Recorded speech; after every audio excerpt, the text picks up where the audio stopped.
And now it's time for Chapter 7 of The Last Boy on Earth, The House of God. They began to whisper again.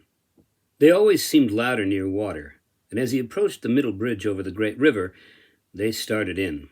Not a whisper, nor a murmur, but this time a moan and a cry permeated his hearing.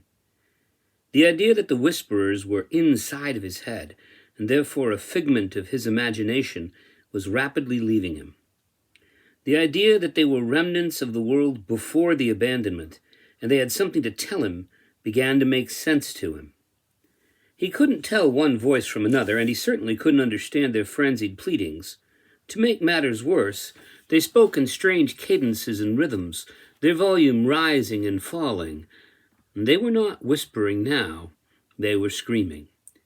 Before he knew it, he was out of the life-seeker on his knees with his hands covering his ears, and he found himself screaming too, in the middle of the Joshua Chamberlain Bridge that spanned the great river, with the wind blowing gently and the world in full bloom. The voices stabbed like ice picks in his mind. "Stop! Stop it! Leave me alone!" he wailed. But they didn't stop. They intensified their attack, leaving not a millisecond of silence. There were a million voices all speaking at once, but all saying something different. If they slowed down, he might understand them. If they were somehow more distinct, he could comprehend them. But to Brady, it was as if they were speaking all the languages of the earth at once, and he couldn't maintain any understanding beyond a word here and a phrase there. He didn't know how long he lingered there in the middle of his pain over the flowing water that led to the sea and therefore the world. It was the water connecting everything. Water always did. He knew he had to get off this bridge and away from it, but he was immobilized with pain. Who were these people who now shouted so vehemently in his mind? What were they trying to tell him? And then he heard another noise, and somehow it broke the spell. It was Hugin, the great raven. He was only a foot from Brady, walking like a cowboy with 2 6-guns on his hips, itching for a fight. Dipping his head up and down in an exaggerated manner, he croaked and muttered like he was trying to talk. "Ragnarok, Ragnarok," he croaked emphatically. Brady listened, but in his mind he heard, "Get up, get back in that thing and drive. Go away from the river, I hear them too." He stretched himself upwards and arose, grabbed the steering wheel, and pulled himself into the life-seeker as the bird took wing and flew straight across the bridge toward the Bangor side. Brady followed, half aware of his own actions, driving by instinct, half blind, an instrument of the bird's will. Miraculously, the whisperers seemed to grow less vociferous as he reached the land again. Stopping the life-seeker a good distance from the bridge and the water, he gathered his breath and his thoughts. For days and weeks, he hadn't questioned his station in the world. For days and weeks, he hadn't allowed anger to rise within him like the demon he knew it was. Beyond the idea that he might be the last boy on earth was the nagging question, why? One 3-letter word uttered at the right moment to the right person might give the answer he needed to stop his meandering mind. But who could he ask? And who would answer? Who was left? St. Joseph's Catholic Church on York Street in Bangor had a black spire that rose toward heaven, reaching more majestically than any other building within Brady's view. It seemed like the tallest building in the city, and even from a distance the effect was that even after the very tip of the black spire culminated in a pinpoint, somehow the building continued to rise upward toward its terminal connection. As a boy, he had been inside at Christmas, Easter, Thanksgiving, and perhaps a few other times during the year, when his mother felt the urge to be responsible about his spirituality. Brady had never been confirmed in the Catholic faith like his mother had, so he always had felt only partially at home within the massive stone walls built so long ago by Irish immigrants. The placard on the front informed him that the services were held at 7 a.m. and 5 p.m. daily in the chapel, with a Saturday Mass at 4 p.m. and again on Sunday morning at 7 and 10 a.m. Brady's watch told him it was 9 o'clock in the morning. Since he would be the sole participant, he didn't think the owner of this building would mind if he was late. In fact, he hoped the owner would be ready to hear his words. Inside of the church was serene, somehow untouched by all that had happened. Brady walked up the center aisle and saw the crucified form of Christ in front of him, much larger than life, hanging behind the altar. The filigree woodwork from an earlier age rose from the altar to the vaults, belying the style of the Irish immigrants whose labor had built and financed its construction. The altar was still covered with a linen cloth and green-embroidered cross. The lilies that had been left in the front of the church had withered, now only brown and crackling stems. Brady sat down. He didn't kneel as his mother had taught him. To Brady, it seemed like Judgment Day had passed, and somehow he had been left behind to carry on, an unlikely new Adam in an empty world. For a long time, he sat there in silence, the stillness strangely comforting, unlike the stillness that lay outside the massive wooden doors. As loudly as whisperers had moaned their cacophony into the mind in the middle of the bridge, they were strangely silent now, their voices hushed. He closed his eyes and tried to empty his mind. Questions came to him, things he wanted to ask, words he wanted to say. But how does one speak to God when God seems so strangely inarticulate, even mute? How does one address God after the end of days? Thoughts of his mother, of his friends, his family, even his teachers came to him. Their faces flashed in front of his eyes, and he was suddenly lonelier than he had been since the start of this macabre nightmare he now called life. Brady said very quietly aloud, "I have some questions." The sound of his voice was consumed by the vast space that the building enclosed. It was so quiet, even though he spoke, that he began to doubt if he had even said anything. He spoke again, somewhat louder this time. "I know you can hear me. You know I'm here." He looked at the figure on the cross, and because he was a human figure, he was compelled to speak to it directly. Even a statue of the human form somehow made him feel less lonely and gave him comfort. "They're all dead. Everyone I ever knew is gone. I've been worried about my mother. I think, she's alive, but maybe that's just a wish. I've been working hard to keep myself alive. Every day I'm busy surviving. I've got lots of things to help me, but I'm beginning to think that..." And Brady stopped his one-sided conversation. Somehow he didn't quite dare to speak the next words, and then he thought that if he couldn't be honest with God, who already knew what he was thinking, there was no point in talking to anyone. "I can't help but wonder. Have you forgotten me? Did you leave me here as some kind of punishment? Because being the only one left, terrible. I don't know what I did, but I'm sorry for whatever it was that made you forget me here. Things are getting frightening. The were-dogs are getting braver. The dead walk the graveyards, and I can't take these voices in my head much longer." After he spoke these words, Brady sat quietly and pondered the figure on the cross and said, "Why have you forgotten me?" The words echoed through the cavernous space. In the silence, Brady heard a sound. Something was moving, but then it wasn't, and he couldn't quite put his finger on it. Still, the question resonated in his head like an echo, and he wouldn't let it rest. The question required an answer. It was essential, and as such, needed a direct and unequivocal answer. But no answer came, or if it came, it was the faint whistle of the wind outside the church, and that kind of sound was the noise of lonesomeness and forgetfulness. How could that be an answer? Perhaps the question wasn't sufficient. He'd read The Hunchback of Notre Dame, and he knew that Quasimodo, the hunchback, had uttered only one word as he died. That word still echoed in his mind. Why? He wondered, was the hunchback asking why he was dying, or why he had ever lived? He was the outcast now, lonely and wretched. He was the only living person, and that made him the odd man out. God had left him here, but Brady couldn't quite tell if God had abandoned him. Abandonment would have meant that God just said, "He doesn't die, he lives, but I have better things to do than worry about one boy. I'll just go on now and mind the universe. Too late for this place anyhow." His face began to redden, and his hands clenched into fists. In his fortress of solitude, where visions turned into mind movies, he reviewed every dead body he had seen since he had awakened, and he recalled that each one had been a human being with hopes, fears, loves, desires.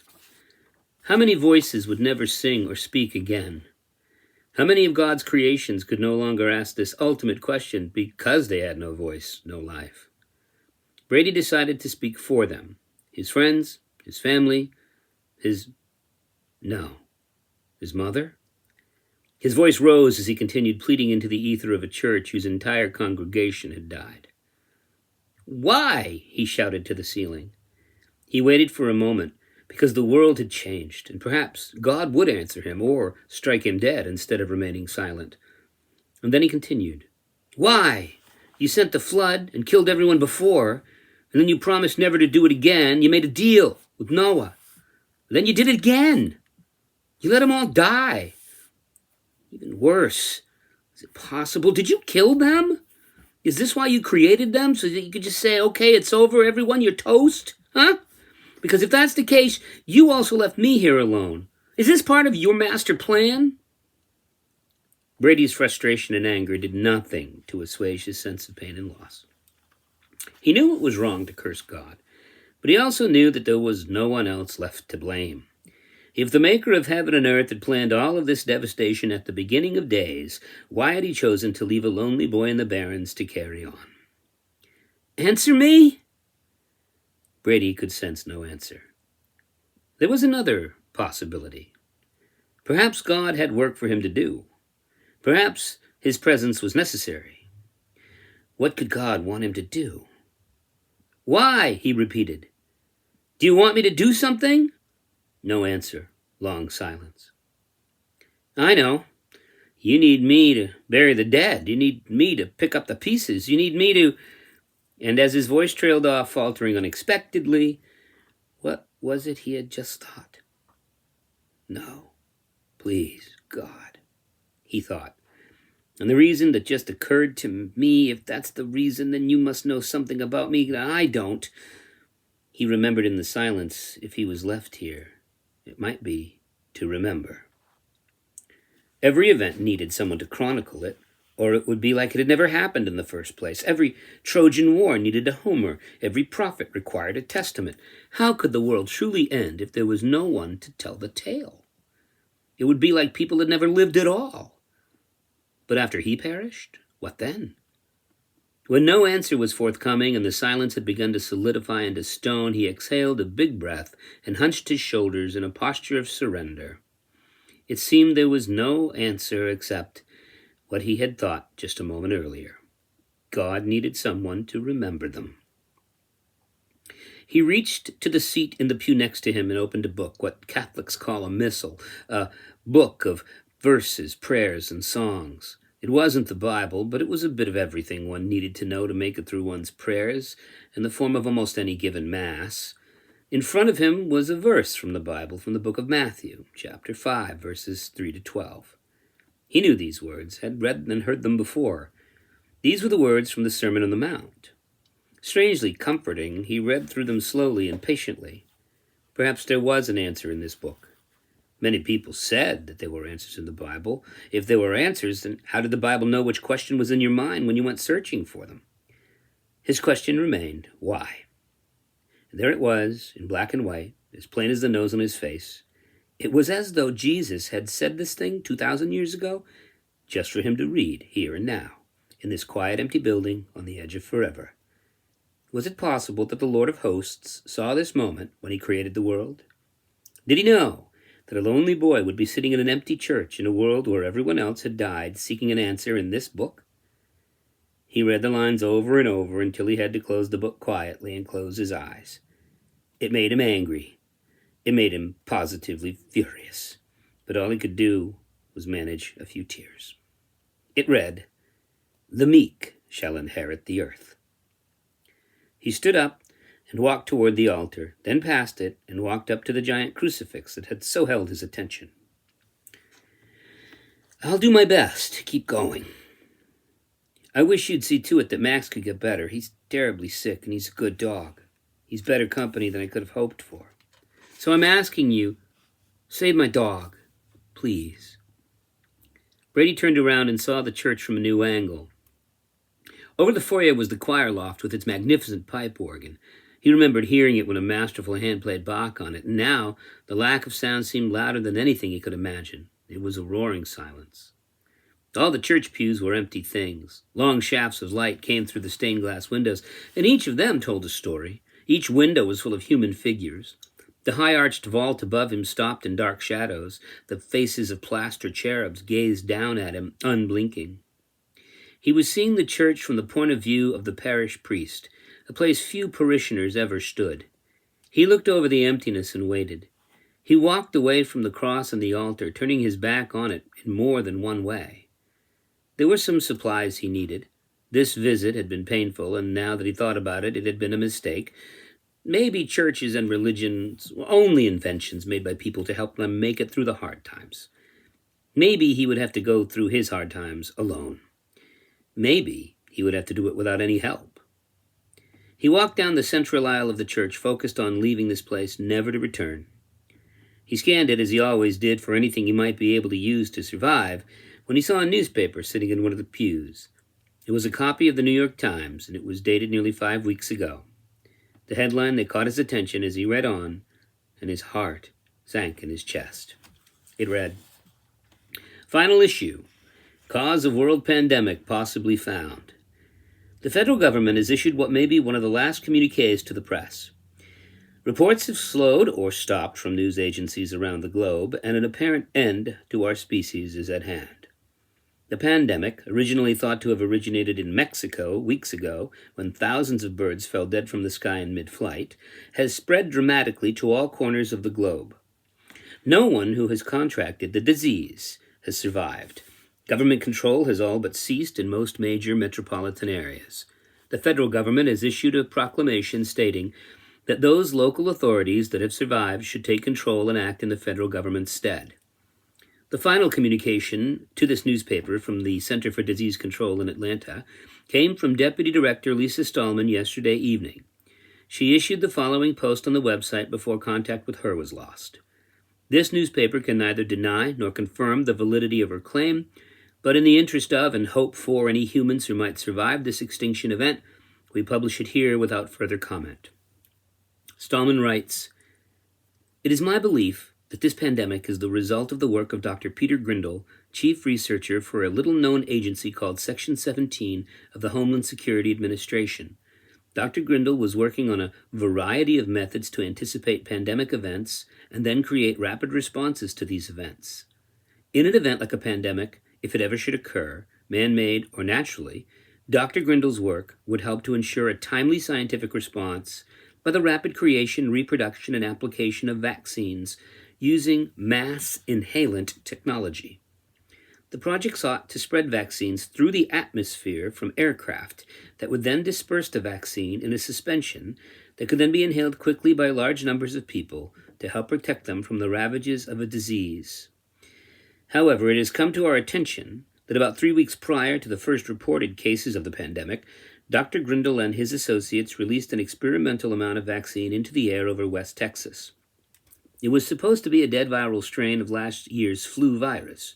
However, it appears that the strain infected several of the birds in the area that then migrated south to Mexico, quickly becoming lethal to the bird population.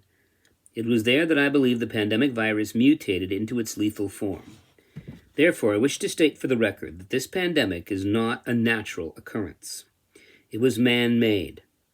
I believe that this pandemic was caused by the release of an unstable vaccine candidate by the Homeland Security Science Department in an effort to test the efficacy of airborne dispersal inhalant vaccine technology as a way to counter biological warfare.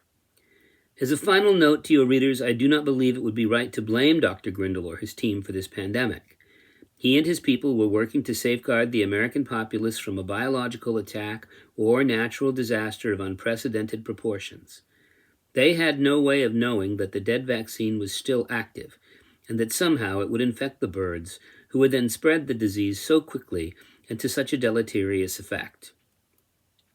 The Centers for Disease Control are working hard to lessen the severity of this pandemic, but it appears to me that humanity, like the dinosaurs, has been targeted for extinction. All we can hope for now is that enough humans to survive to begin again, and perhaps this time get things right. Brady reread the article several times. He hadn't known the full extent of the pandemic, but he had expected it. Every day he scanned the sky for high-flying silver jets, and every day the sky was clear. No one was traveling anymore because no one was alive. He had just mouthed off to God in his own house, blaming him, styling him as a killer. God had caused the death of all humans, he had said aloud. He was ashamed and lost, perhaps for all eternity. He wished he could take the words back, but God has a good memory, he thought, and wouldn't forget his angry outburst.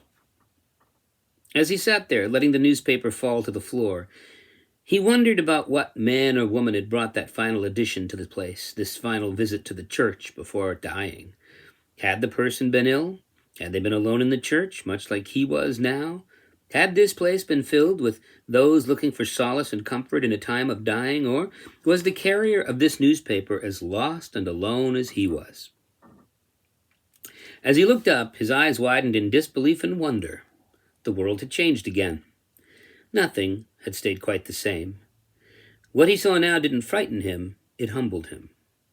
There in the windows around him, with the sun illuminating them, he saw the figures in the stained glass windows slowly moving from their positions, looking soulfully at him with crystal eyes, and he saw that they were crying.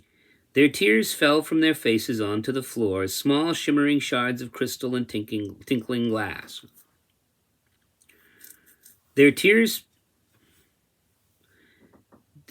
fell from their faces onto the floor as small shimmering shards of crystal and tinkling glass. Brady watched as the figure of the shepherd made eye contact with him and nodded. In every window he saw regret and mourning.